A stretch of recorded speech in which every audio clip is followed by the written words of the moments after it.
Horror.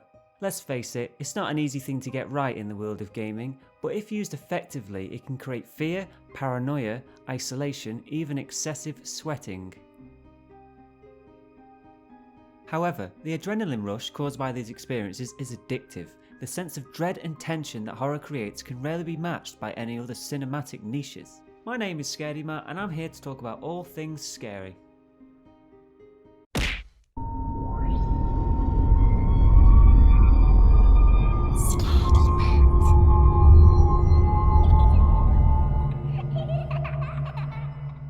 In 1992, Infogrames released a game that is said to be the granddaddy of survival horror. This game is called Alone in the Dark. Alone in the Dark is considered an extremely influential title as it was the first 3D horror game to be released that used pre-rendered backgrounds and polygonal characters, elements that were used in later survival horror games.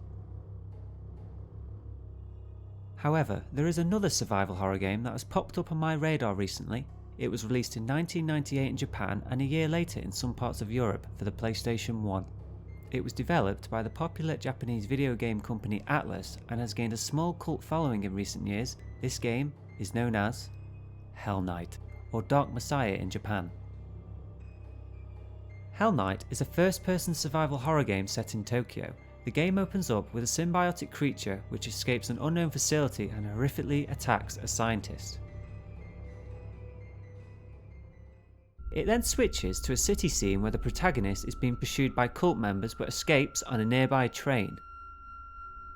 Little does he know, his night is about to turn to hell. Get it? Because it's... Anyway, the creature causes the train to crash, bloodshed ensues, these guys get messed up, but naturally you survive along with a schoolgirl named Naomi. No, you can't look up her skirt. Ow! You pervert! So everybody managed to get mutilated apart from our two protagonists who managed to escape into a nearby sewer entrance. Standard survival horror at the moment, but wait. This is a first-person survival horror and a pretty unique one. So, with the use of your cursor and a simple X button press, it will allow you to examine or pick up whichever you are highlighting, something you will do a lot in later puzzles of the game, such as switch pressing or using a crowbar to break something. And this is how I managed to get to the first area of the game with a very familiar stare animation.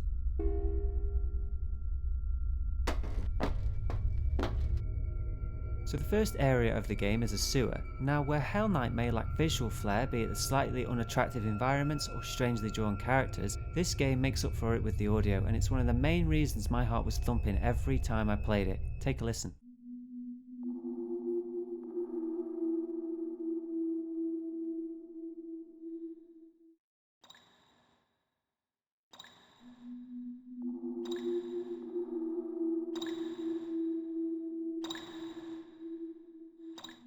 A simple sewer is transformed into a highly creepy, isolated setting with the use of faint echoes, running water and eerie music. It's seriously effective and it kept me on the edge of my seat. Creepy stuff. The areas of the game are maze-like, and with the use of your directional pads you have to navigate through these dark and long corridors. However, it's not that simple. Remember that creature from before? Well, he's back, and he's deadly.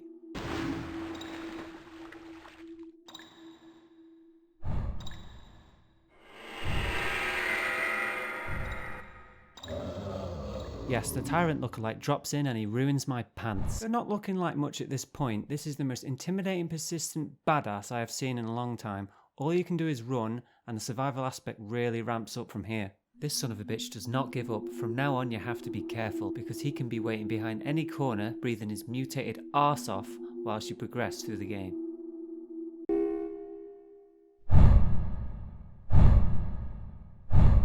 A few simple puzzles later, which involve me turning off electricity which blocked my path, I come to a place called the Mesh, a huge maze-like area full of citizens who just want a peaceful life, but the pursuer has evolved into something much worse.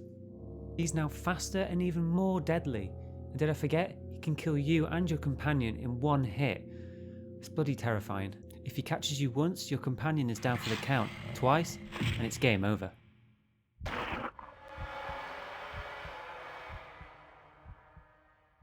Fortunately, there is a sprint button and you'll be using it a lot, but he will run out of breath quickly, causing your screen to shake and your ears to rumble with the sound of your protagonist's heartbeat.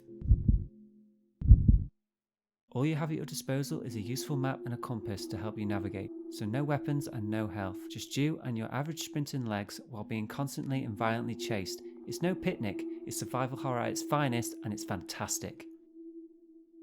As you progress further, you meet some strange, funny and seriously messed up characters. From serial killers, possible demon children, to thieves and social misfits, even someone who wants to get drunk. Yes, really. They all want you to do something for them. For example, Sergeant Straightjacket Carby wants you to deliver an important document to another citizen. In return, you get an important item that'll help you throughout the game. It's standard stuff, but it keeps things interesting while progressing the story forward. Throughout the game, you will acquire passes. These will gain you access to different areas of the mesh such as livestock, factories and secret labs. These atmospheric locations really add to Hellnight's creepy tone. On the subject of story, the premise is that you need to reach the surface safely, but the deeper you progress, the more sinister and weird things become. I really don't want to spoil too much in case you want to experience it for yourself, but you'll learn more about a secret cult known as the Holy Ring Cult, what the monster is, why it's chasing you specifically, and what you are needed for. A certain plot twist shocked me. It's compelling and quite brilliant.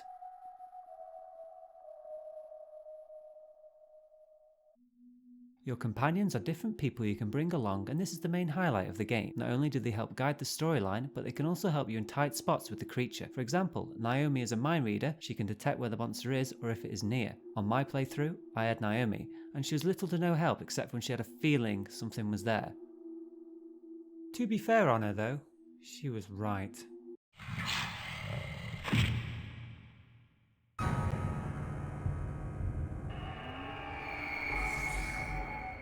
Like I said, your companion can die, and if they do, this will affect the ending in a bad way, so be careful.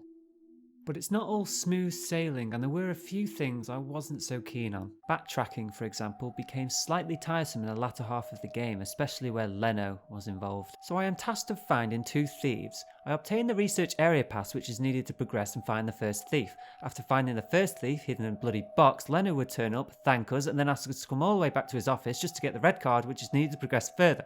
But that's not the end of it. To progress even further, we have to find another thief hidden in a bloody dresser, which causes Leno to turn up again, thank us, and tell us to go all the way back to his bloody office just to get the factory area pass.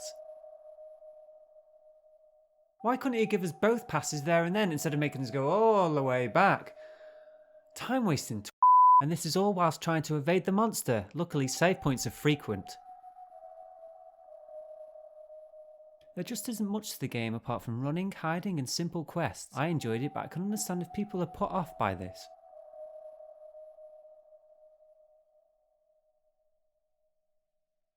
But isn't this what survival horror is all about? It is effectively about surviving, the feeling on edge all the time, the spooky atmospheres and the twisted stories.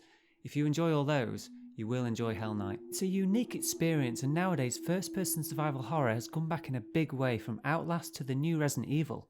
I believe it gives a different sense of immersion than other perspectives, not better, just different.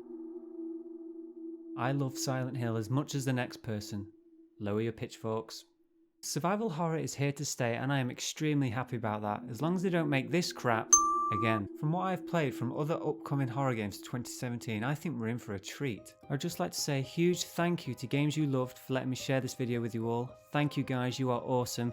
But yes, this was my first overview/review video. I hope you enjoyed as much as I did. I need to go and get some new pants, but that's a story for another time. Hellnight, all you survival horror fans, go and play this game. It's fantastic. I really enjoyed it. Thank you for watching, everybody. My name is Scaredy Matt. Until next time.